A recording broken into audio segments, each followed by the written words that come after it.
Good evening. Welcome. Hopefully you're here for the Future of Civic Engagement session and not the Girl Scouts or the Naval Support Group or Military Support Group. I think that's elsewhere in the building. Yes. All right, so is everybody in the right room? Yes. Okay, wonderful. I do have a question, or I forgot something. I'll be right back.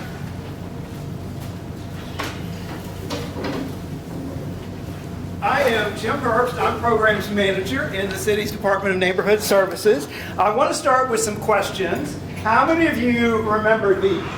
Does anybody remember using those? Yes. Okay, very good.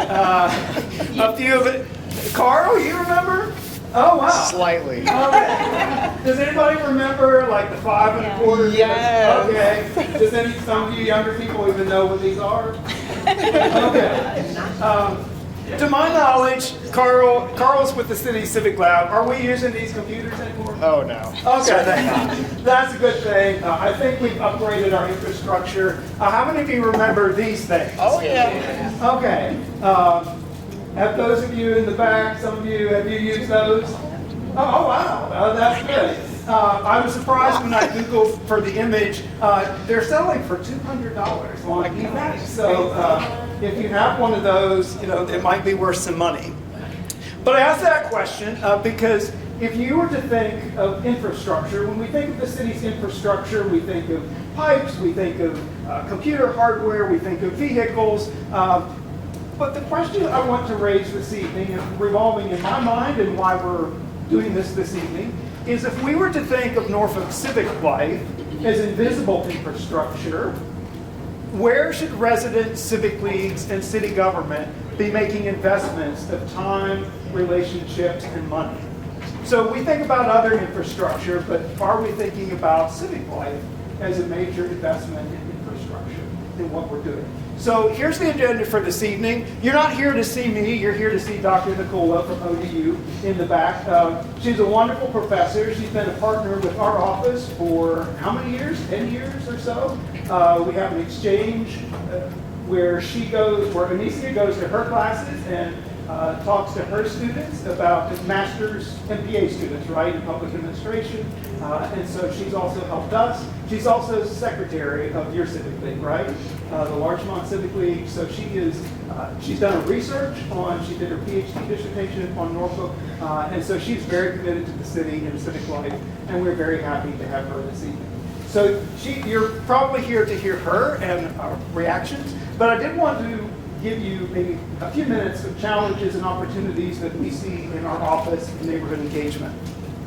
We have another panel. What I've asked is a few people from different organizations across the city to give us some reactions to what they hear tonight. I'll start going left to right. This is Melanie Greene. She is with the Girl Scouts, who are also meeting this evening, right? Yes. So we met pre-COVID right in 2020 with the Girl Scouts, talked about civic engagement, and then COVID happened. But we know that they're very involved in, girls and promoting good civic engagement, so we've invited them. She also happens to be the manager here at the library, so she's a really good person to know. And we thank you for, having us here this evening. Of course. Moving to my right is Stacie Armstead. She is president of the Norfolk branch NAACP. Looks like Vince is also here. You're vice president? Second vice president. Second vice president. Okay, very good. So she's here representing them. But she is also an educator as well with the Lake Taylor. She's an assistant principal at Lake Taylor. And a former science teacher, right? Yes. So, and her daughters have participated in some of our programs, and we've been very pleased to work with them. Next, we also have Norfolk Public Schools. We have Jennifer Marie Lopez, who is the Senior Coordinator of History and Social Science for Norfolk Public Schools. I should have wrote that down. That's okay. But we're very glad to have her. She's very involved in promoting civic engagement, history, social sciences. She actually taught one of our staff, where did Del go? Oh, he's out here. He began here. And she also worked with another one of our staff when we're back there. So we're very thankful to have you with us. And then Carl Larsen, I already mentioned Carl. computer guru, data science guru. He's also a really cool guy. He also has a wife and family, has a young family, so he's also a good representative of families across the city. So that's our panelist that we asked to give reaction, and it's Marie Lopez, one of our former neighborhood development specialists who's now with the Miles Agency. She'll be facilitating that part of the discussion. Before we get there, I wanted to give a few of the challenges and opportunities that we see. Here are those three things that we see: civic change, technology, time and life stage, and I wanted to report back to you on the survey that you did when you registered. So here we go. In terms of challenges and opportunities, one of the big things that we see is that civic life is changed. There's a researcher at Harvard named Robert Putnam who's done a whole series of books on American community. He studied mostly the period from 1970 through 2000, and then wrote a follow-up book in 2020. And one of the things that he argues is that civic life, in terms of traditional membership, has declined, like across the board. Churches, church membership, civic leagues, all kinds of, I think, Boy Scouts, Girl Scouts. There's been an overall decline in traditional membership organizations. But there's another researcher who was at the University of Chicago and is now at Harvard, who went back and looked at 30 years of newspapers in Chicago, and he said that, yes, traditional membership is on the decline, but civic life is still active. Like, it's still very, so his major thesis for civic life is that it's different today than it was in the past, but it's still active. So that's one of those challenges and opportunities that we see. This is from a separate study I saw out of the University of Southern California. They were studying, it was a 35-year study. It was more on faith than was civic engagement. But this Episcopalian priest, he gave this interesting quote on younger generations. He said the committee structure of leadership, and he was talking about churches, doesn't make sense to young people today. They form a group to get something done, they do it, then disband and regroup. So loyalty to a long-standing group doesn't make sense, but looking for meaning, purpose, relatedness, those things don't change, they're just expressed differently across generations. And so we've seen, I think we've seen some of that in Norfolk and who we work with, that there's a lot of young people who are anxious to do something, but not necessarily always the long, permanent commitments to organizations. So here's a look at our Civic League attendance. We started measuring 2 years. The median across the Civic Leagues that we attend is 16. The average is 19. I'm going through these really fast, which is why I printed them out for you to look at on your own.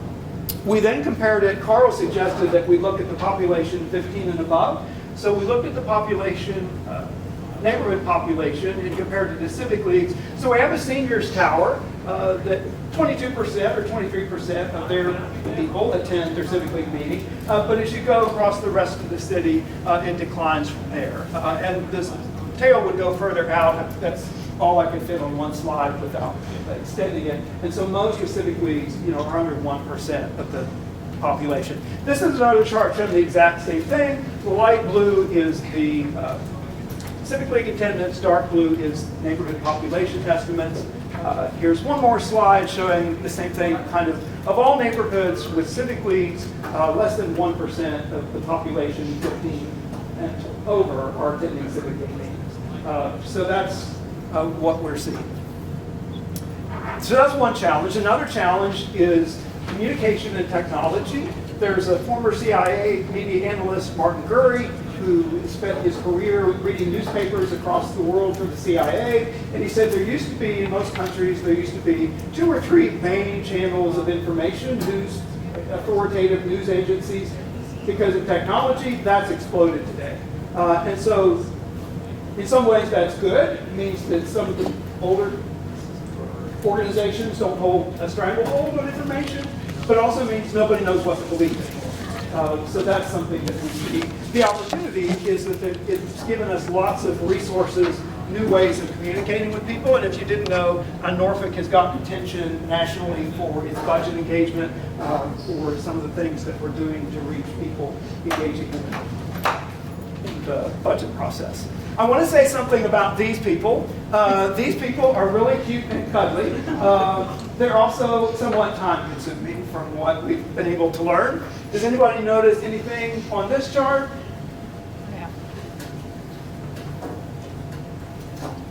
People with children under age 6 do not have a lot of time. So that's just something that is, so that in terms of civic engagement, looking at how people spend their time, people who do not have children under 18 have a little more time and are spending a little more time in civic engagement. So this is another picture of parents with households under 18.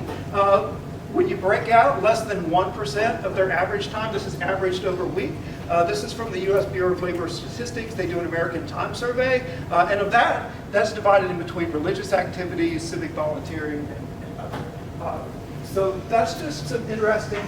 There's a report out of NYU that shows in that time span between 18 and 30 is, beginning the childhood ages. Voting tends to increase, but attending Civic League meetings tends to decrease because of their time. This is another look. I averaged out the percent change between 2003 and 2022. They excluded 2020 for obvious reasons. They weren't out doing surveys. But what do you notice on this chart?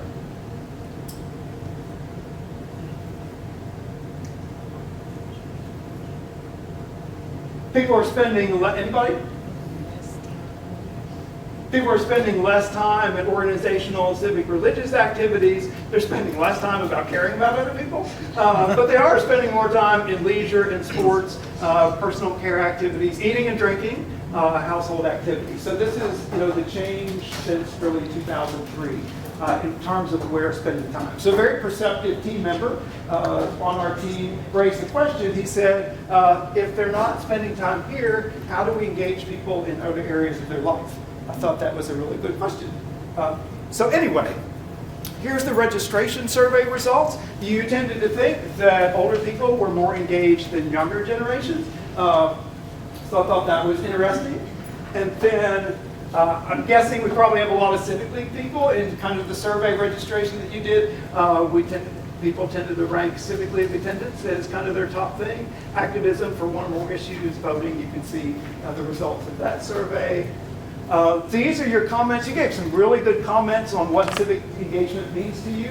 I wasn't going to read all those, but that's a word cloud I put together that talks about, kind of the common, most used words.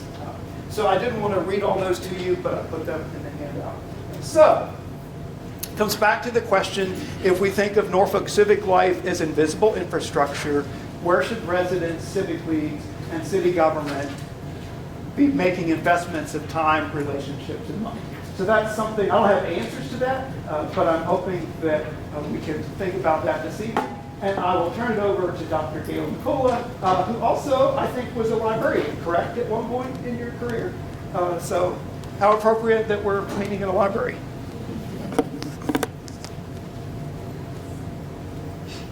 Thank you, Jim. You're welcome. You good? Yep.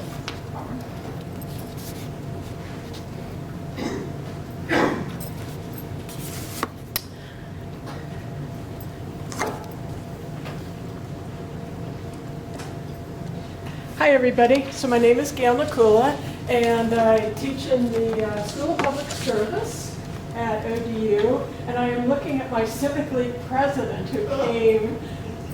Mike Crockett is here tonight. He came even with a wounded wing, so I guess you got a ride, right? So the pressure is on here. I've been a faculty member at ODU since I retired from the Department of Defense, which is in 2013. And I teach at the MPA and the PhD in Public Administration and Policy levels. So I developed a few courses for the department, and one of them is a course on civic engagement and community participation. Another one is called Wicked Problems in Public Administration, which is pretty much everything that we are facing in the world today. Is a very complex issue. And then another course which is a little less exciting, which is a theory course. So what I'm going to be talking with you tonight is sort of the state of the world of civic engagement, a little bit of background, some things that Jim has already mentioned. I will agree with and add a few more pieces that I'd like you to think about and maybe consider for your own organizations. So you told me that I should put on a pack if I'm going to walk around. Do you want me to? If you don't mind, or just be really loud. Am I loud enough? Can you all hear me in the back? Yeah? Okay. So let me just kind of hover over here because I want to be sure to bring out a few points. Those of you who are involved in anything civic know how hard it is to sustain. Let's say you have a great leader in your civic organization, in your community organization, and that great leader brings people in and people get all excited, and then that person is transferred by the military or moves to Virginia Beach for some strange reason that we will never forgive. That's right. Or, whatever. Life takes over. We have a person in our civic league who has 6 children, and it became just really hard for him to stay engaged. So, civic engagement is tough. It's tough to sustain. However, research has shown that in areas where there's a very robust civic life, that there's a lot more feeling of trust, of shared ownership in the future of the community. And there's a lot more of what we call social capital, and I'll talk about that a little bit more in a few slides down the road here. But the sort of thing that I do for you, and therefore you would do for me. So somebody comes over to me and says, Gail, do you have a ladder? Yes, happy to loan it to you. And then a few weeks later, I say, do you happen to have an electric, saw or whatever?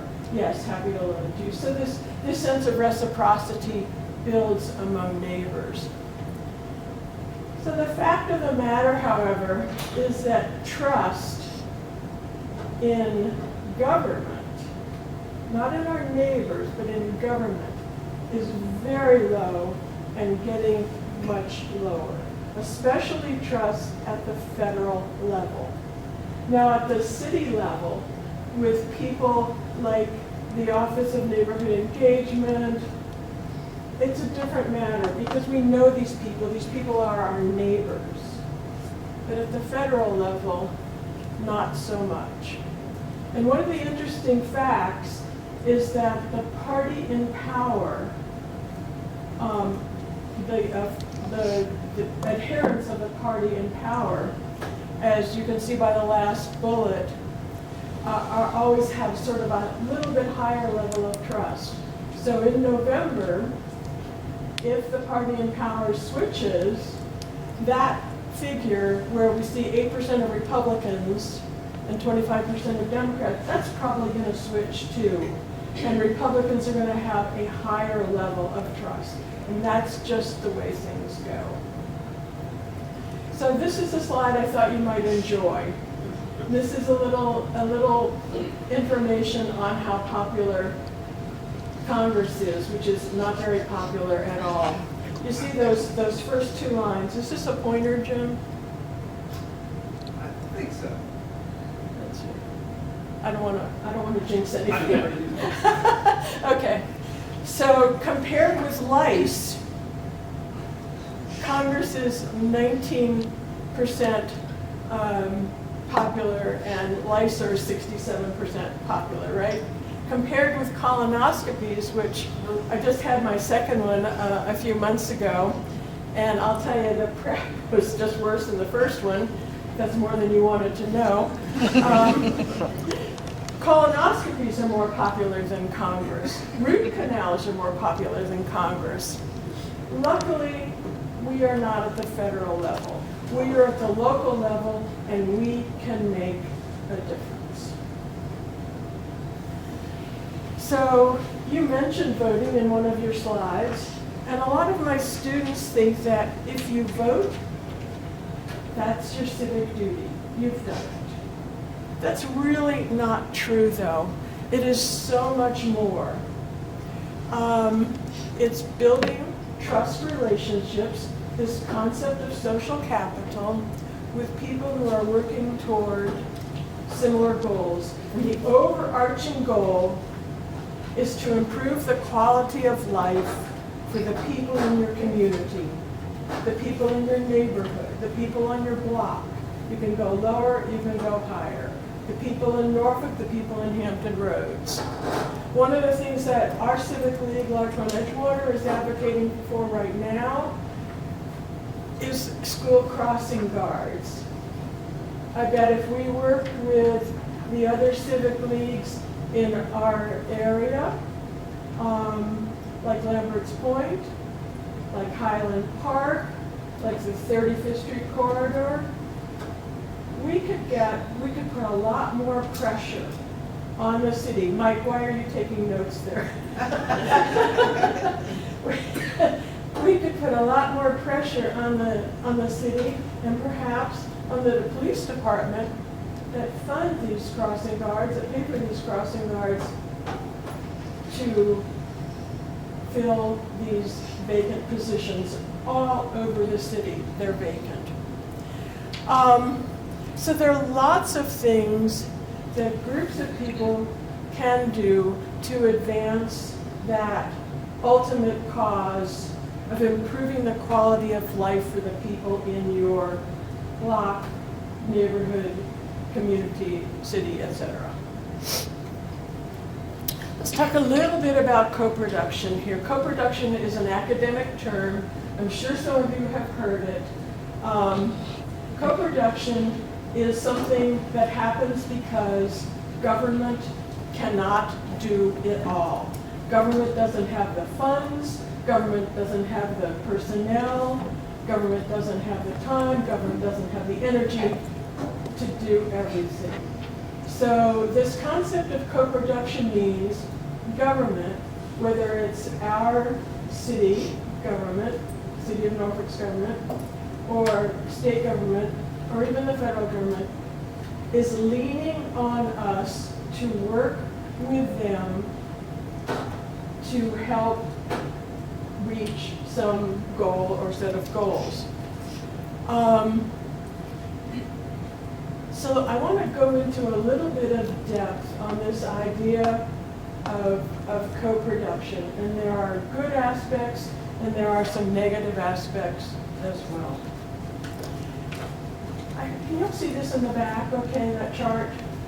This is the International Association for Public Participation. It's an international organization, and this is what they call their spectrum. This is something we teach at ODU in our department, and it's kind of the ideal that we recommend to current and future public administrators as a guideline for how to work with their community members. And at that first level, you see the column that says inform. What that means is there are certain activities within government, there are certain decisions within government that really all you need to do is tell your community about. And that's pretty much your responsibility. So here's an example of inform. We are telling everybody by putting door hangers, by sending out messages on X or on Instagram or Facebook or Nextdoor, whatever it happens to be, that on Friday from noon to midnight, Melrose Parkway will be closed. We're informing them. They don't have a choice in the matter. That's what it is. The next level is to consult, and that gets to a slightly higher step with a little bit more public input. Not much, but a little bit more. So the idea, the promise to your community, to your residents is We'll keep you informed. We'll take your input. We'll think about it.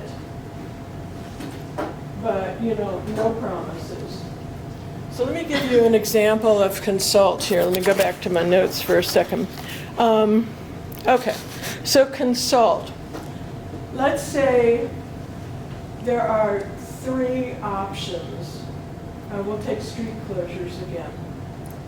We can say, which of these options would work best for your neighborhood? We close this street from midnight to 5, 3 nights in a row. That's one option.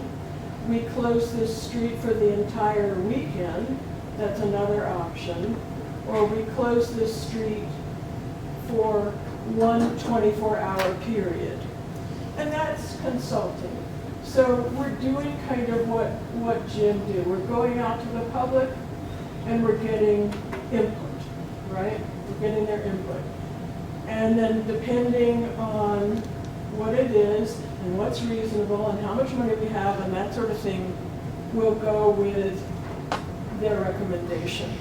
The next level is involve. And that's when you get to a little bit higher coordination or level of co-production with your community members. So the idea is we'll work with you to ensure, that's an important word, ensure that your concerns and your aspirations are directly reflected in the alternatives that we're considering. So in terms of collaboration, Norfolk residents and city officials and state and federal officials, for that matter, work together in the Chesterfield Heights area of Norfolk to decide what the best approach is long-term to sea level rise, to combat sea level rise would be. And that's a really good example of involvement and even collaboration. And we're seeing those levels of co-production, those levels of cooperation more. As people demand more, as budgets shrink, we're seeing more reaching out to and working with and developing real relationships among community members and city officials or government officials. Empower, the final thing on that chart, that is the least often seen. And what that means, and let me advance my little slide here. What that means is the decision is yours to make. We are giving you $50,000.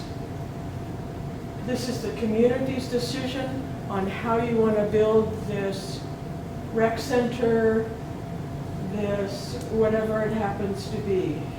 It's your decision. We don't see that very often.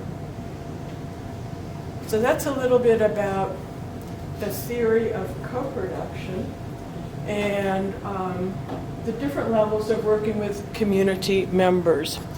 Now, let me just say that co-production can have some really negative aspects. And an example that I know most, if not all of you remember, is in Florida.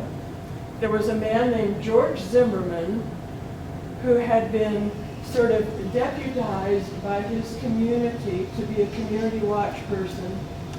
And he shot and killed an innocent young man, Trayvon Martin.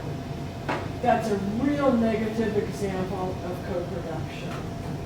And that's an example of something that we have to be very, very careful about setting the limits, making them very clear what you can and cannot do.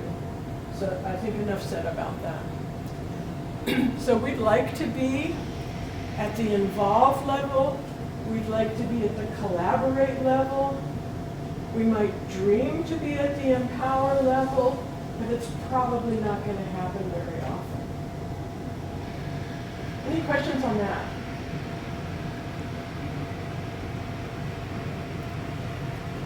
So, a few general rules when we're talking about civic engagement. Please think about including youth as often as you can. They see more than you realize. They know more than you think they do. They have a whole lot more energy. Their schools love the idea of, them helping out in the community. And so don't overlook the young people. Also don't overlook the seniors. It is a fact that many seniors are very reluctant to go out at night. However, there are a lot of things that can be done from home. So that's a big group, and we'll talk about this in a couple minutes, of another way to take advantage of the talents and the energies and the compassion of seniors. You want to make decisions with your community members, not in a vacuum. Just because you have a president, a vice president, a secretary, what other positions do we have, Mike? A member at large or something like that? A treasurer? That shouldn't be how you make decisions, right? You should try and include as many of your community members as you possibly can. Same thing for government, right? Government should reach out. And there are lots of different ways that they can do this, and we'll talk about that in a few seconds. One thing that I always tell my students is, and they're impatient. They want things to happen quickly. They're excited about something. Their timeline is very short. Civic engagement does not happen quickly. There's an example of a community in the Dorchester area of Boston and Zamari. I think you remember this community very well. And their civic engagement initiative of revitalizing their community is now in its 40th year. And how have they sustained? Because it's certainly not because the original leaders are still there. They're not. They have kept young people involved, and they have passed on the passion about what they're doing and the critical nature of what they're doing and how important it is to the entire community, so that everybody feels they have a part to play. So patience, patience, patience. Something that you might think is going to take a few months can easily take a couple of years to actually mature and roll out. And if you can, we always recommend celebrate the little victories. You might not have gotten that full community center that you wanted, but you might have gotten a running track in your neighborhood. And if so, that's great. Celebrate that, have people, go out for a neighborhood walk or whatever it happens to be, and that's step one. That's step one of maybe 15. There's so many things that we can advocate for as members of our community. These are just a few. I was thinking about something that Chief Larry Boone, some of you may remember Chief Boone. He was the police chief of Norfolk a few years back. He was one of my students. And one of his initiatives was to get guns off the street. Why can't we, as members of different civic organizations with our community, all advocate for safe methods to lock up weapons, firearms? Why can't we do that? We can, right? So there are lots of things that we can advocate for, and the more of us who work together, the more likely it is that we're going to convince those council members, that we're going to convince those managers that this is important and this is worth spending public funds on. So I want to show you a couple of examples of including young people in the life and the governance of the community, and including seniors. So I'm going to try and remember what Jim told me to do here.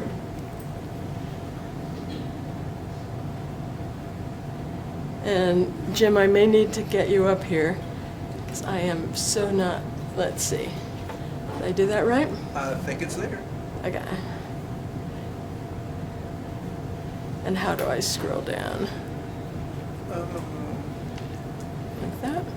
Okay. Got it. All right, so this is the Hampton Youth Commission. As you can see on the screen, this is an initiative that was started more than 20 years ago, and young people are actually working as junior planners for the city of Hampton. They apply to be youth planners. They apply to be in the Hampton Youth Commission. And remember that International Association of Public Participation Spectrum, where the last thing on the far right was empower. These kids get money to spend on the projects that they identify.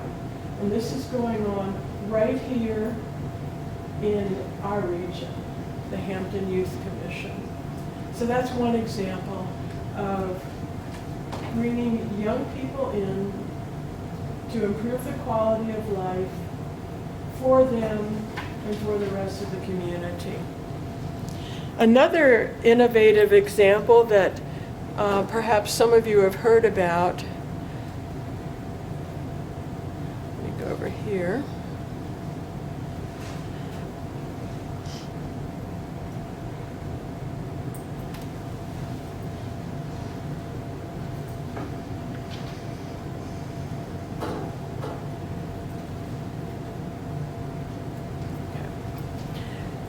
This is, I don't know why that picture isn't coming up, but this is the Experience Corps.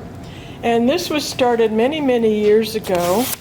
It's staffed by seniors who go into schools and tutor young people in reading and in math.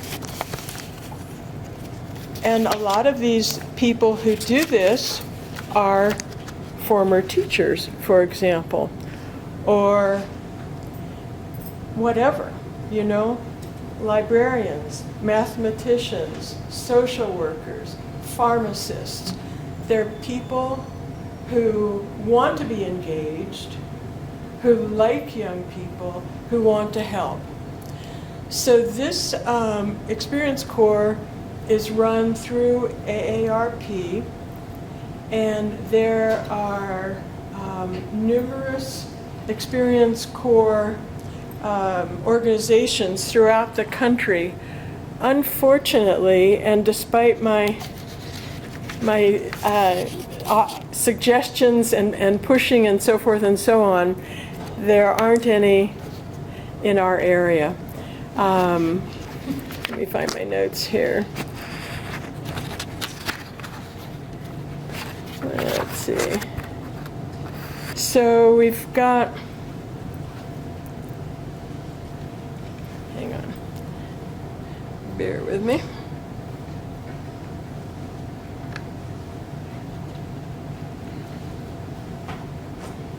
Can I just X out of this, Jim? Just click on PowerPoint. Okay, okay. There we go. So these are the requirements to be an Experience Corps member. You have to be 50. You have to have a high school diploma. You have to agree to attend some annual training, and you're going to commit a very minimal amount of time, 5 to 15 hours a week during the school year. And they're Experience Corps cities, and if you just go using your browser, Experience Corps, AARP. You'll see the various cities, and you can look at this, and maybe in with like the participation and enthusiasm of all of us, we could start an Experience Corps center here in Norfolk. So they're in Atlanta, there's some in California, Baltimore, Tempe, Arizona. Arizona has a couple. Closest to us is Washington, D.C., however.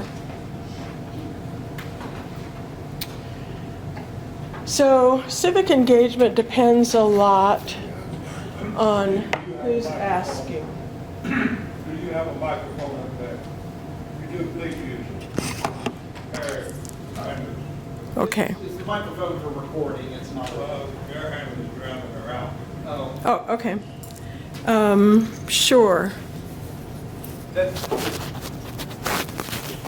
Can you hear me?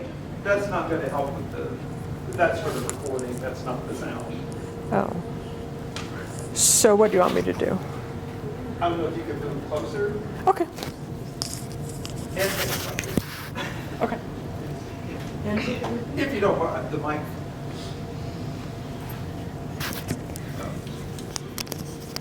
Will that work? Whatever you say. Okay, well, thank you. Okay. Is that better? Okay, sorry. A lot of the successes of civic engagement depend on who's doing the asking.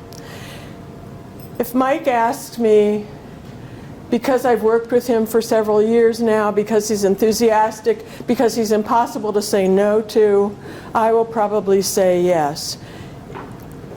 If somebody I don't know asks, that's kind of another matter. So that's why that whole idea of social capital is important. And let's talk a little bit about social capital, and we'll talk about stovepiping. Y'all know what stovepiping is? It's being in your own lane.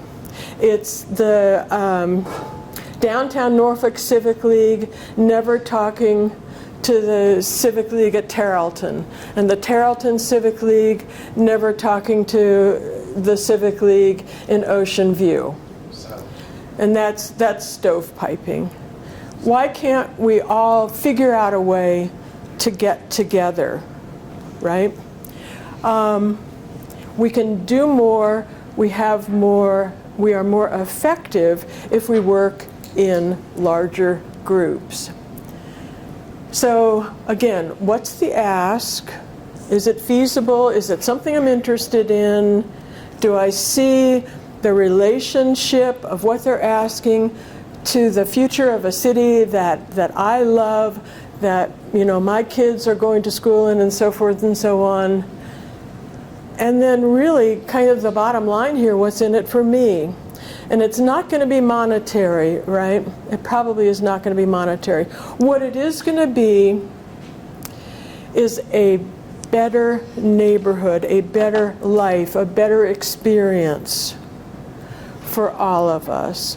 And getting back to that whole thing of improving the quality of life for everyone in your community.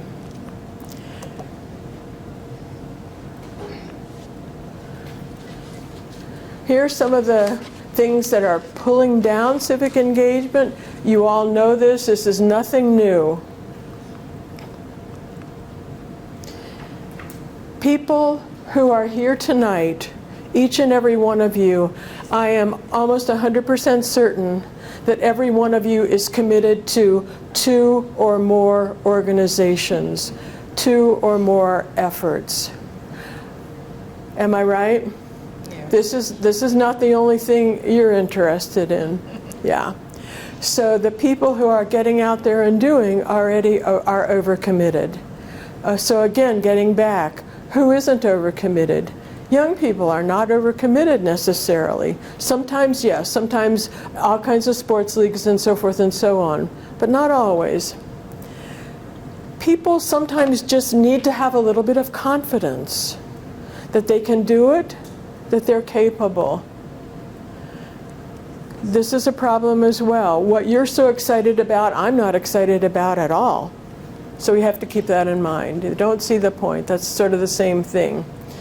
For others, it's, I'm sorry. I don't know them. and I don't think I'm going to like them. Well, we need to get over that.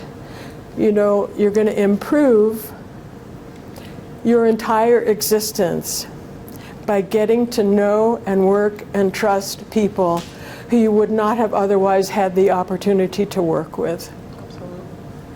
So here's an example of what I see as Norfolk's approach to civic engagement. And it's kind of categorized, right? This is from the City of Norfolk website. And if you click on the residents tab, you can look into opportunities for lifelong learning. You can find out about the Norfolk Care Center. You can see what's under Learn and Participate, and so forth and so on. This is a very traditional approach that cities take to pushing out information to their residents. This is another very traditional approach. Norfolk has, for the last time I counted, 50 boards and commissions. That's not to include task forces, of which there are many more. One of these boards or commissions I have applied to 3 times and never even gotten a call back. How many people are there in the city of Norfolk? More than 500, right? Let's say there are 10 to 15 people on each of these boards and commissions. So maybe 500 to 750 people representing the entire city. To me, that looks like a shortfall. That looks like an opportunity to include more people.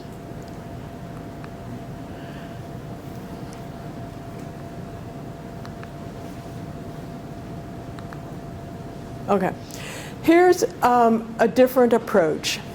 This is Charleston, South Carolina, and Charleston got some money from the Bloomberg Philanthropies, and they designed a different approach to civic engagement. The mayor and the city council identified 6 priorities, and they put these priorities out on their website and invited everybody to participate in whatever way they could, in whatever way they were willing to. And if you have a chance, type in What Works Cities into your browser, and you can see some of the other cities throughout the United States and their approach to civic engagement and how they are including more people than just 500 to 750 or however many boards and commissions there are. This sounds like a real criticism of Norfolk. I've been a Norfolk resident for over 45 years. I love my city, but there are opportunities. There are other things that can be done. This is an example that I think is the future of civic engagement. This is the city of Longmont, Colorado. And Longmont's internet presence, web presence, is based on software that used to be called Bang the Table. For those of you who are familiar with like civic engagement type of online approaches, opengov.com, there are all sorts of them. Bang the Table is now called Granicus. That's the company that bought them. And what I love about Engage Longmont is that, number one, and you can see over on the far right, it says, who's listening? There is an assistant city manager for the city of Longmont who pays attention to everything that goes on this site. One person. So rather than that stratification, that departmentalization that we saw with the city of Norfolk, things are kind of consolidated and coordinated in the city of Longmont. And everybody can participate. It doesn't matter how old you are. It doesn't matter how narrow your interests are or how enthusiastic you are about every part of city government. You can participate. So when you have a chance, look up in your web browser, Engage Longmont, and see what the possibilities are. Okay? I've probably run out of time. Have I run out of time? Pretty close. Okay. So what I want to kind of leave you with is, rather than thinking of civic engagement in the way that we have thought about it for 40 years or 50 years or 100 years, with small groups of people throughout the city, kind of civic league based, or people who have the time to go before city council and talk for 5 minutes. Let's think about a whole of community approach. Let's think about getting more people involved, making it easier for more people to get involved. So that's it from me. There are a few references. Do they have those in their handouts? Okay, so you have the references in your handouts. One of my favorite sites is called 880 Cities. This is a Canadian organization, and 880 stands for people from 8 years of age to 80 years of age. All play a role in the life of a healthy community. Bloomberg Philanthropies, I mentioned that when we talked about, what work cities. Circle is something that focuses on youth involvement. Experience Corps is the AARP organization, and Strong Towns is another organization. Onicia, do you all do anything with Strong Towns? Have you thought about becoming a Strong Towns member or anything like that here in Norfolk? So that's something that's possible for us to do. We could become a Strong Towns member. And again, it's more of the idea of whole of community involvement. I think that's it. Yes. Okay. I'm sorry, I'm very wordy. Oh, very good. That was very good. I've asked Zamari to facilitate because we as the city, I'm taking notes up here. This is what we're learning. So we asked someone who's close to us, but not with us anymore, to kind of facilitate the discussion, get any reactions from you. Thank you. Could you bring to the slide, Jim? Oh, sure.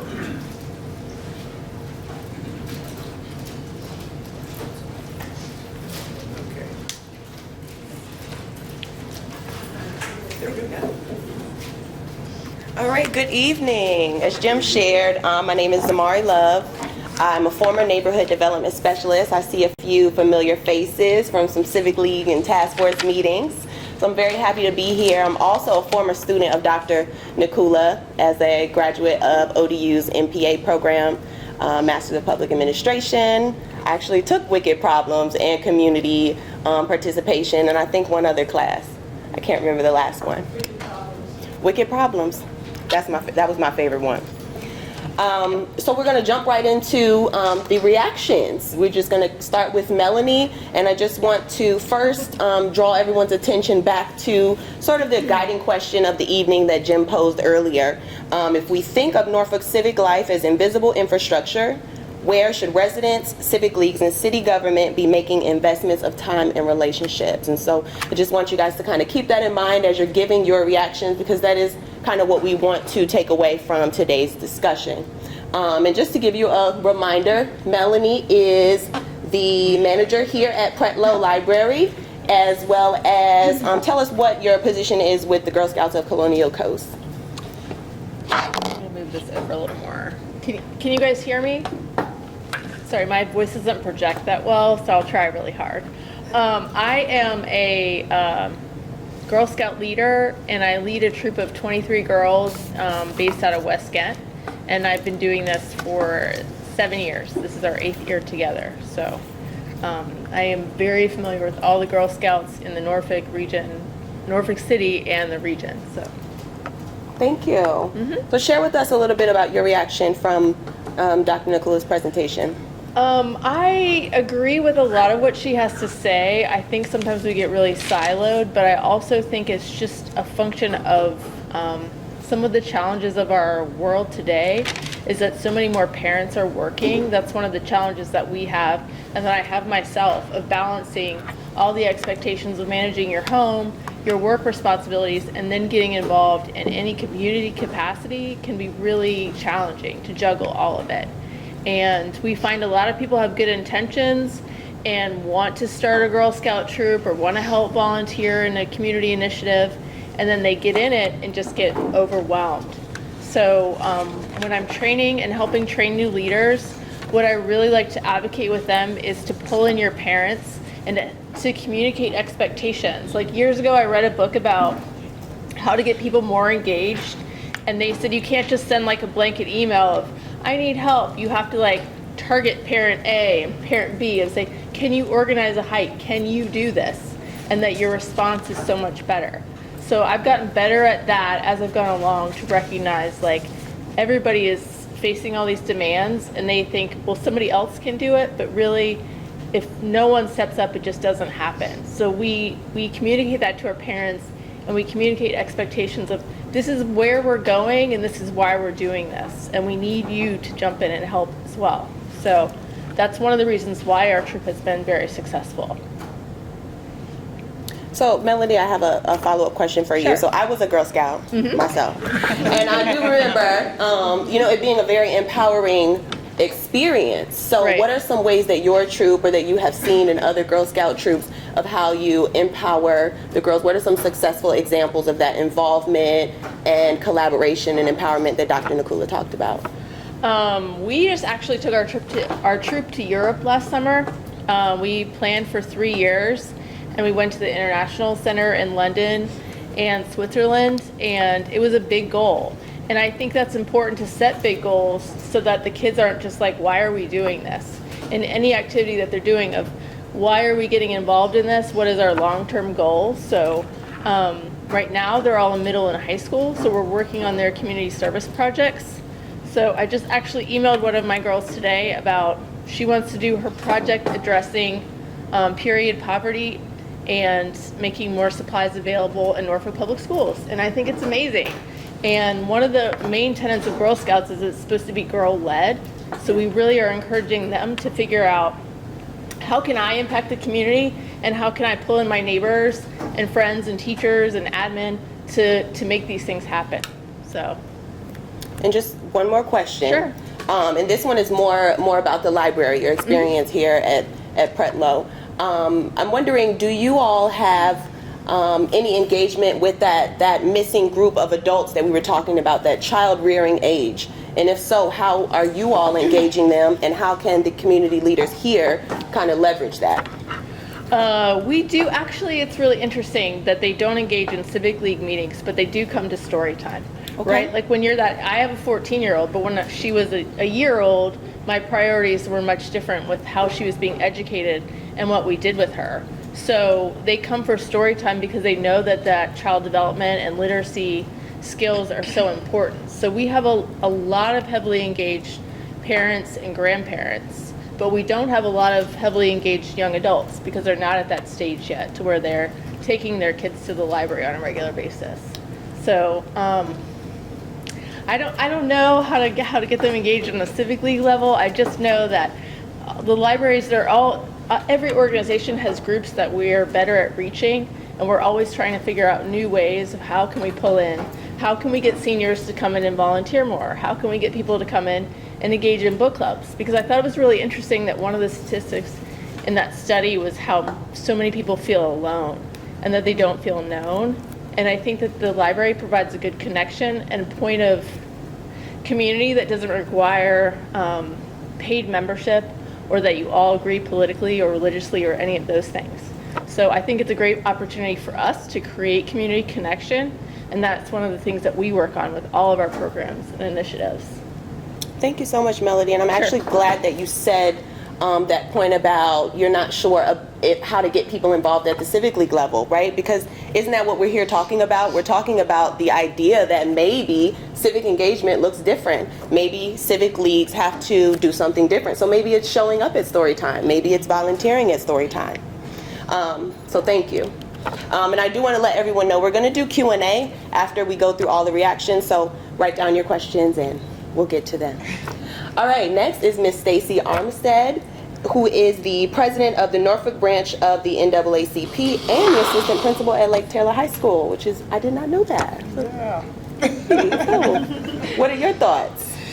I think two of the biggest things that was spoke about today was trust, for sure, that I think is really heavy when you are working with communities overall. And then what to me I think was a big key, especially for the NAACP, and I believe it's in our 2021 resolutions coming from nationals, is that we have a resolution that we are to create safe and smart communities. And so in doing so, when Dr. Nicula was going over the spectrum chart, and she was talking about the inform, consult, involve, the collaborate, and empowerment piece, I think that's exactly what we attempt to do at our Norfolk branch.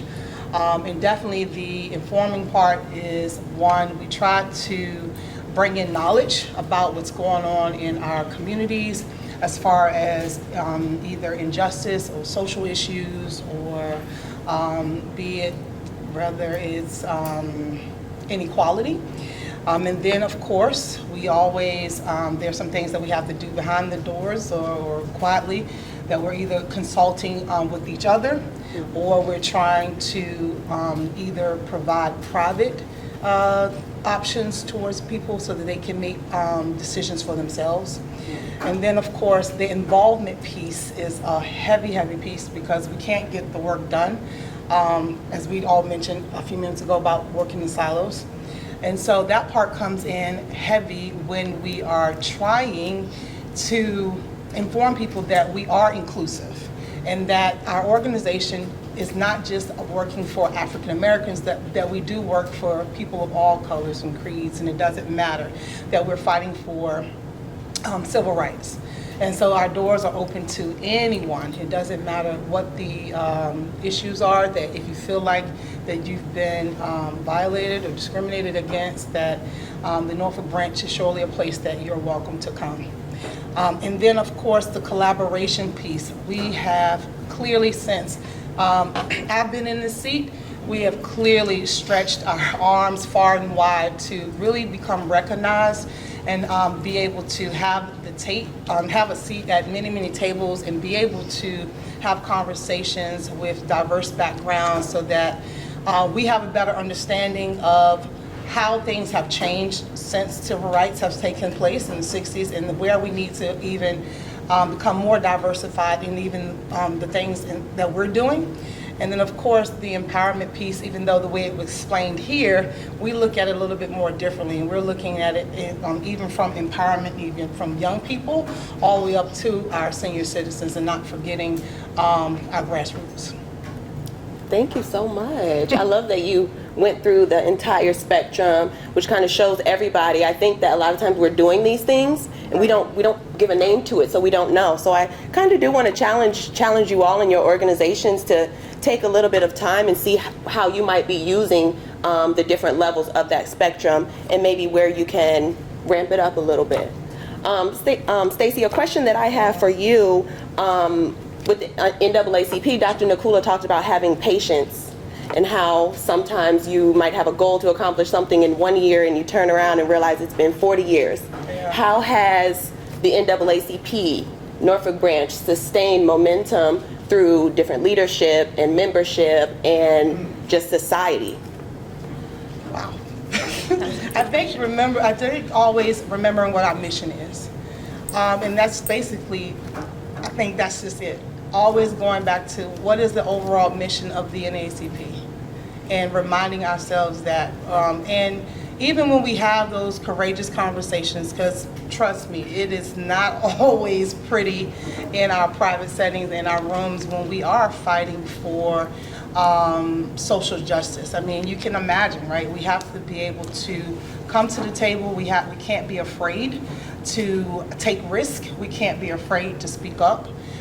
Even when we have different opinions about how we're going to go about moving forward. And then we have to be willing to come back to the table and say, okay, I know we had that disagreement, but how are we going to now move forward for the betterment of people overall, right? And you have to be mature to do that. And then once you can reach that point, someone has to be willing to be quiet, and somebody has to be willing to talk, and someone has to be willing to listen, and someone has to be willing to say, okay, I'll take the lead this time. And so in that requires patience, what you're saying. And again, someone has to say, let's remember what the mission is, and let's now work together as an overall team. Thank you. And I know that's not new information. That's a good reminder, because I know, I remember from my time with neighborhood engagement, we talked about that all the time, going back to the mission. And I also want to ask you one question about your experience as an assistant principal as well. I am sure you have some special relationships with students that you've cultivated over time. And you talked a little bit about trust and your initial reaction. So I'm wondering, how are you able to leverage trust that you have with your students, those relationships that you have with your students, to engage with them and push them and get them to sometimes do things that they maybe wouldn't have normally done if you didn't ask them to do it? So my approach has changed over the years. So I've been in education now for 25 years. Oh, wow. And I've served every year in Norfolk Public Schools. And so I had to change with the students, and I had to change with the times. Yeah. And so I had to recognize, be more culturally responsive, right? And so I know that's our new buzz term that we use. And so with that, I had to recognize that even though I was in a position of authority, that I did not have to be the authoritative figure.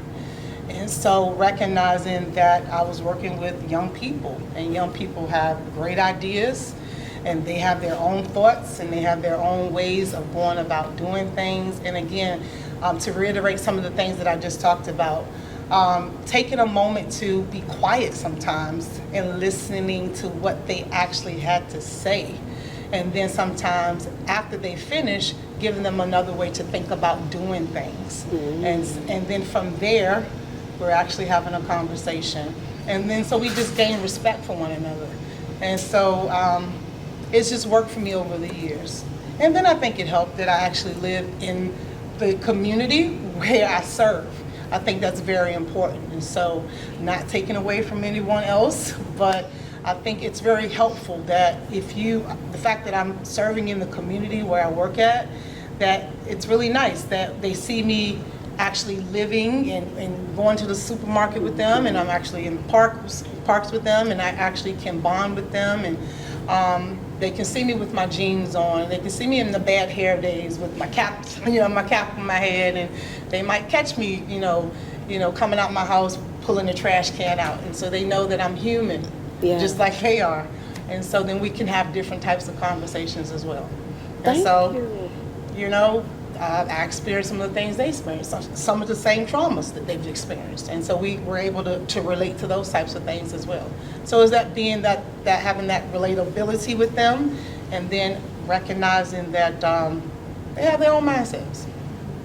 Thank you. You dropped a few gems in there, too many to recount, so I hope you guys caught them. I heard respect was one of them, that Absolutely. relatability factor, not always having to be the authority and listening. So thank you so much. Okay, next we have Ms. Jennifer Marie Lopez from Norfolk Public Schools. You are the coordinator for History and Social Science curriculum, right? Yes. All right, what are your reactions? Over here. So I'm sure it's no surprise to anyone that my reaction is one of excitement that part of both presentations was the need to engage young people, because that's what we do, right? That's what we hope to do in Norfolk Public Schools, especially in looking at the Office of History and Social Science, teaching history, even just, when I think of learning history, it was a lot of people and places and events. That is no longer necessary when you have Google at your fingertips, when you have ChatGPT, right? None of those things kind of matter anymore. What really matters now is teaching our students how to grow up and be engaged in their communities, whether that's at the local, state, or national level, global community. And so that's really what we have tried to do in Norfolk Public Schools, since I have been in a central office role, is shift that mindset, not only with our students, but also sometimes with our teachers of, yes, we know when Abe Lincoln was the president, but why is that important? How can we look at different perspectives, and how can we use lessons from the past to empower our students to take action in the future? So it's a big mindset shift for not only students, but also for a lot of our teachers in how we can use education to really empower our students. So I was very excited to see that. The calls to apathy and misinformation, we also are on the front lines of that. We experience that with our students, and there are tons of students in Norfolk Public Schools that are very impassioned and looking for those opportunities to be empowered, and we really need our teachers to cultivate that love of learning and the confidence that they can actually go out into the world and make a difference. Thank you. So as I was sitting and listening to Dr. Nicula, a thought came to my mind, and I said, do students, youth, know what civic engagement means? What are they calling it? So in your experience, curriculum-wise, how are you guys referring to it? What is the messaging that you're using, and how might that change the context of how civic leaders reach students? Sure. So, we use the term civic engagement, Okay. of course. You may already be familiar, but there's a part of now school accreditation is called the College Career and Civic Readiness Indicator. Every school, in order to maintain their accreditation, needs to hit a certain threshold of students that are deemed by their criteria to be ready for life beyond 12th grade. In our office, we actually have a project that all government students in 12th grade now complete called the Service Learning Project. They work in conjunction with their English teacher, and every single student picks a topic that they are very passionate about, a policy change that they would like to see, and over the course of about 6 months, their government teacher and their English teacher work together to help try to empower the students. They've had some amazing topics over the years, everything from training their teachers on how to use appropriate or ask about appropriate pronouns, everything to, potholes on Tidewater, tons of interest in things like gun and gang violence. And the students are really, really excited about these topics, but a lot of times they don't know where to go with that excitement. And so that's what we've tried to do with this project, is give them an avenue for exploring what would be my next step. You mentioned, patience. We tried to explain to them that repealing the Second Amendment, you're probably not going to accomplish that this school year, right? You, one student at Norview High School, but what can you do? How can you be involved on a small level to be that one little drop in the water that may kind of have the ripple effect that down the line you might be able to see a change that you want to see in the world? And so in looking at how can students be more civically engaged, I would venture a guess that many of our students, and maybe even many of our teachers, are not aware of the wealth of civically minded individuals that we have right here in Norfolk in these organizations, and who they can reach out to and how they can be of support. So I see that as an untapped resource here in Norfolk. And how would you recommend that civic leagues maybe contribute to students in Norfolk Public Schools service learning projects or some other area of curriculum or outside of school even? Sure. So obviously information is power, and so knowing the schools that are within the area that you're serving and making those connections with either the building leaders and or the teachers there, so that when that student does say, I really want to address access to mental health care therapy in our area, who is the person that I can reach out to engage? Because some of our teachers, many of our teachers are either not Norfolk residents or maybe new to the Norfolk area and may not be aware of where to point them. And then the answer becomes, oh, that's a local government thing. Well, when kids hear that's a local government thing, they think, well, that's city council, right? I guess I got to go to city council. That's my only avenue. Where we know that there are so many other ways to be engaged in a local community. So I think making yourself known to those schools is very important. I would also say that if you're looking at engaging young people and you're not using social media, you're really missing the boat, because that's how they get their information and that's how they want to be active. Of the probably 1,000 service learning projects that we had last year, the overwhelming majority of them chose to do something along the lines of some type of like Twitter campaign or something that involved social media, because that's interesting to them. And so I would say that being active in social media is a really great way to engage young people. Thank you so much. And I actually have been to a couple of Civic League meetings where I've heard the idea come up that, maybe that is how you engage young people, is actually get them to do the social media, have them take the pictures, have them do the tweets. Yeah. So thank you for that insight. Yeah, thank you. All right, and next we have Mr. Carl Larsen from the City of Norfolk Civic Lab. What were your thoughts? Yeah, I really love the presentations. Thank you for them. I'm part of our open data team, and I think as we go back to that chart, I think it was the IAP2 spectrum. I think where open data really lives in that is in the inform area. What is the city spending our revenues on? Where are we replacing streetlights? Police incidents, where are those occurring? How are we, working towards affordable housing in the area?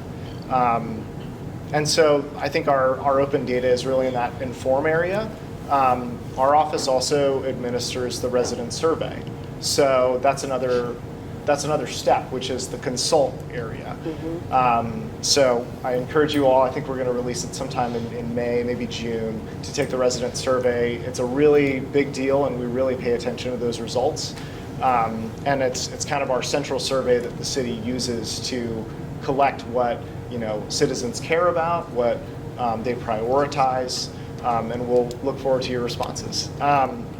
So one thing that I love that you showed was the Longmont example of using Granicus to get citizen feedback via their web platform. We do have a contract with Granicus, and I'll have to see if that engagement platform is part of our contract, and maybe if we could leverage that as a city, because I think that would be a great way to collect kind of continuous engagement. We do the resident survey every 2 years, but I think that we need to find a better way of getting more continuous engagement, especially for those who maybe don't want to come in person to certain meetings, who are having trouble getting to meetings for various concerns in their life or whatever. And so I think we should look a little bit deeper into that to see if we can make that as part of our engagement strategy as a city. And maybe as part of that too, with AI, I wonder if there are ways to say, we saw that you expressed concerns about parks. Would you like to serve on the Parks Commission? Here's a link to maybe register or email the person who's in charge of that commission to see if you could volunteer with that commission.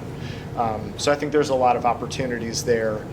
I think, one thing that I really thought about as I was preparing for these reactions is I think with any technology platform, and that's kind of the world I'm in, is technology and data. I think it's a wonderful way of collecting information and feedback. But I think we always need to encourage people to take that extra step of the in-person engagement too, because we can all be internet brigaders of I like this, I don't like this. But when you get in front of other people, talk face to face, you really hear other perspectives. You understand maybe what the city's doing a little bit better. You understand what civic leagues want and what other citizens want. And so I think it's important with anything that we're doing technology-wise as a city to always encourage that. Hey, would love for you to come to this meeting as well to provide your feedback on this, so we can get more qualitative answer on this rather than just the quantitative stats that we get in our surveys. Thank you so much. So you talked about the resident survey, of course. I would like to know what are some considerations that Civic Lab, that your office takes when designing the survey, everything from the actual technology to the questions. What are some things that you are looking at when it comes to the public? And I ask that because I think it's good, might be good insight for the civic leaders here to learn about how you all are designing your strategies to reach people. Yeah, that's a great question. So we work with a consultant who does surveys at cities and governments across the nation. And so they have a pretty standard set of questions that they ask, and they like to compare us to other cities and provide us with, hey, you're doing better in these areas, you're not doing as well in these areas. And so we use those questions, but we also solicit from different departments and city leadership, hey, what questions would you like us to ask residents?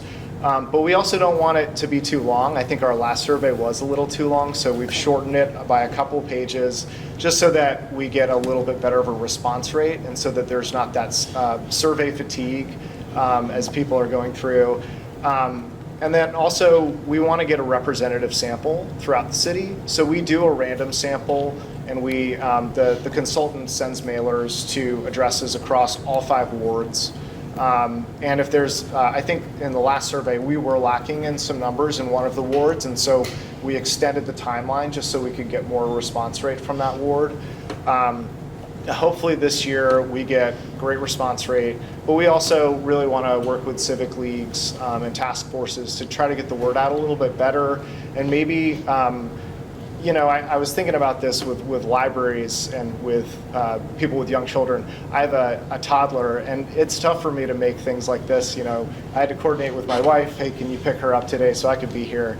We're at Slover a lot of Saturdays just to hang out there, and because they have a great kid space.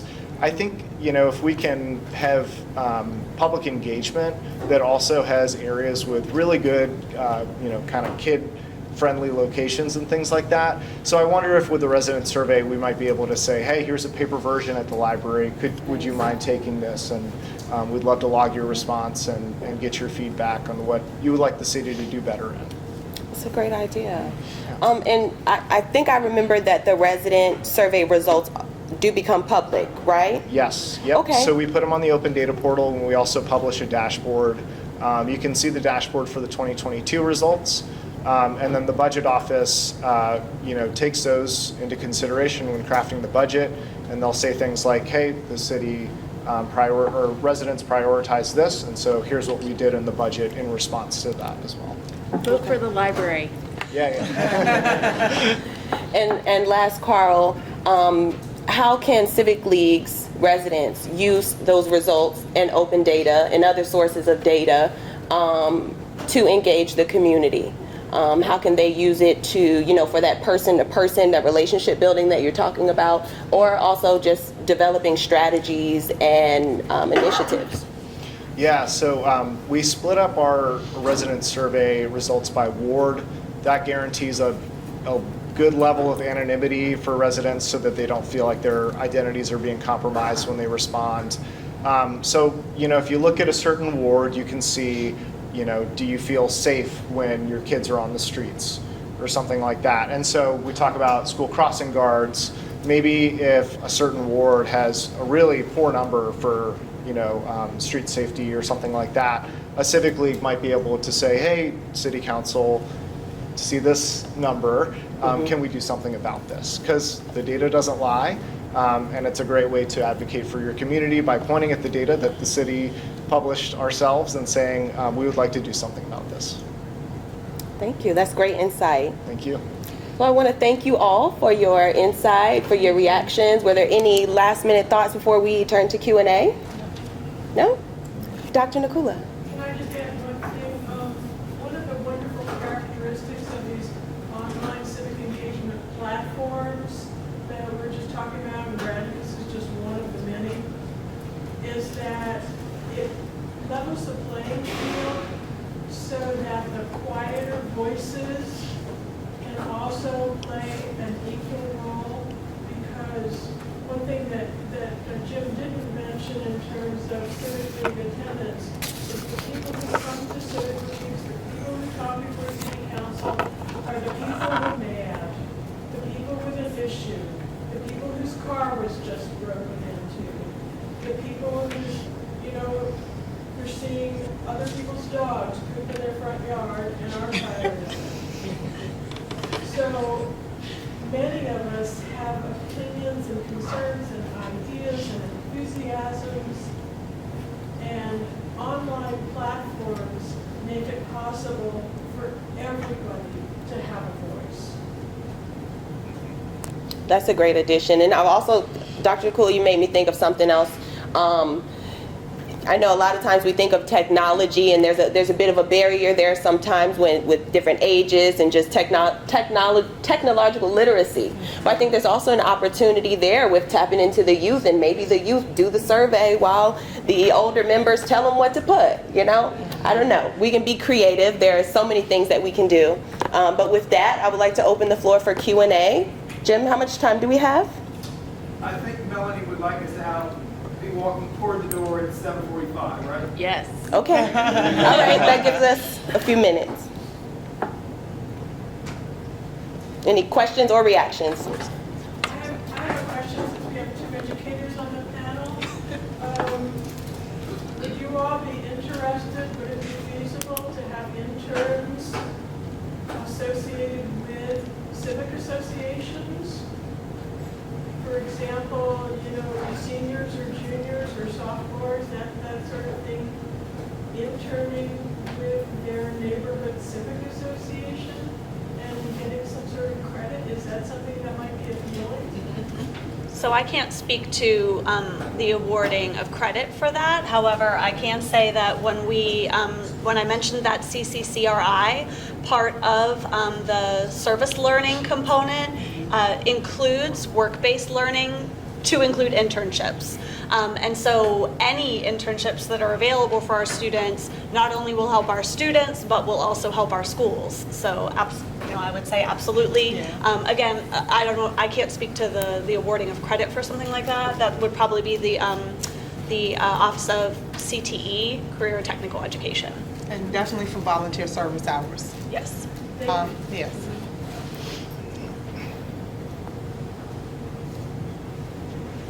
Any other questions, reactions? Hey, Vince. Evening, everybody. We didn't mention PTAs as a power pack for garnering parents and kind of at that mid-level support, correct? They're not able to tune in, but if they can get on an email list, I know that NPS has vibrant websites for every high school, but again, when we talk about the interaction piece, that's where I feel like you can drive and that's where we could drive that parent engagement. So thanks for letting me share. Thank you. A takeaway. Okay. We had a great takeaway. I really enjoyed thank you all very much. It was all wonderful. And Gail, too, who I get to work with, fortunately, quite a bit. The data stuff that you guys are doing, we're used to polling our neighborhood and trying to not make it too long, get the information. We typically provide that data to the city decision makers. Instead of voting a lot, we do a lot of surveys and submit that. So they can use that data to make those data-driven decisions. But it's really cool really thinking about the data you're using sometimes if we're advocating for something and maybe using a city policy like the green space, green infrastructure policy, as we advocate, there's also data that you guys have done all the work to collect. So that was kind of a cool takeaway for me, I think. All right, thank you. Thank you. Hi. It really stuck with me, one of the things that you mentioned, engaging people from the ages of 8 to 80. And one of my questions was, how early are the students beginning to engage, even in the early education space? And are there ways that, and I guess I'm thinking about leveraging those young children and their parents and then see how we can get them to engage. Yeah. You want either one of us or just? You want? So I do serve K through 12, so I can speak to some ways that we try to engage students at younger levels. All schools in Virginia are, required to teach the Virginia Standards of Learning. And as early as 4th grade in Norfolk Public Schools, students start to learn things like how to support an argument with evidence, how to start looking at analyzing perspectives for bias, as they get a little bit older, things like looking at the reliability of sources and what would be a good source to use. We have a wonderful program. I probably should, it's not a Norfolk program, but we buy it. So your tax dollars are going to this wonderful program called Newsella that we have starting in 6th grade. And they have embedded action activities. So students may be reading about a topic and it makes that connection. So I think that there are opportunities. I think it also really depends on the teacher in the classroom. Are they taking that standard and just talking about bias and moving along? Or are they saying, well, how can we really use this to empower our students and get them involved? The Compass Academy at Ruffner, it's a new specialty program that we have at Ruffner Academy in Norfolk, and they have a leadership program. Also, there are some specialty programs at other middle schools that do some leadership work. So I think that it's probably a little spotty, if I'm going to be completely honest, but we certainly look for ways to embed that in as early as elementary school. And so the part I want to add, so in my background for the education piece too, and I'm a doctoral candidate for Hampton University. And so with that, since this is a civic engagement piece, right, when we're talking about outside of the schoolhouse, right, and the fact that Mr. Hodges mentioned the PTSA, one of the biggest things that we also see within the schoolhouse is that normally the parent engagement, because you mentioned that piece, right? One of the things that we see is that most of the times the parent engagement sort of weans off in the middle school ages and definitely once we get to that high school, right? So one of the biggest conversations that we are talking about lately outside of the school, and one of the things I do, is that we're talking about how do we start engaging the parents back into the conversations and making sure that they understand that their involvement is just as important. And there's this evidence-based strategy called the Parent Cafe that I'm involved with, that we're trying to get parents to come back and have conversations where you, again, and I love the fact that you use the phrase of leveling the playing field, where you bring in these conversations, again, having just normal, like we're doing right now, where you sort of have the atmosphere where you're making everybody feel comfortable and confident about who they are as individuals, and you break down the walls so that when you begin to have conversations about what's going on in your home and what's going on with your kids, you sort of are making everyone feel as though, oh, what's going on with me is going on with you, and now I can have conversations about my child and what's going on in the schoolhouse, right? And then you break away from always having the school to say, come over here, come over here, come over here, and now the school is coming to you.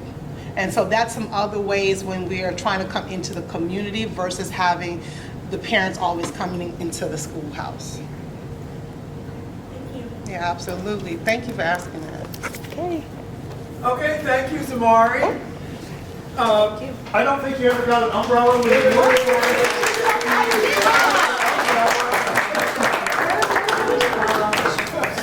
So, Dr. Nicula, we have some stuff for you up here. But please give our participants and Dr. Nicula You know you have families, we know that you work during the day, and so we're very appreciative of your time coming out and helping us and hopefully the city hall this evening.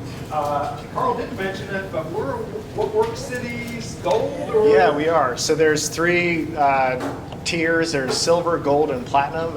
And this past year we got gold certification. So this summer we have to recertify. I don't think we'll get platinum, but I'll look more deeply into the community engagement criteria and see what we can do to increase that. Okay. Yeah. Thank you, everybody. We appreciate you coming. Now we'll look at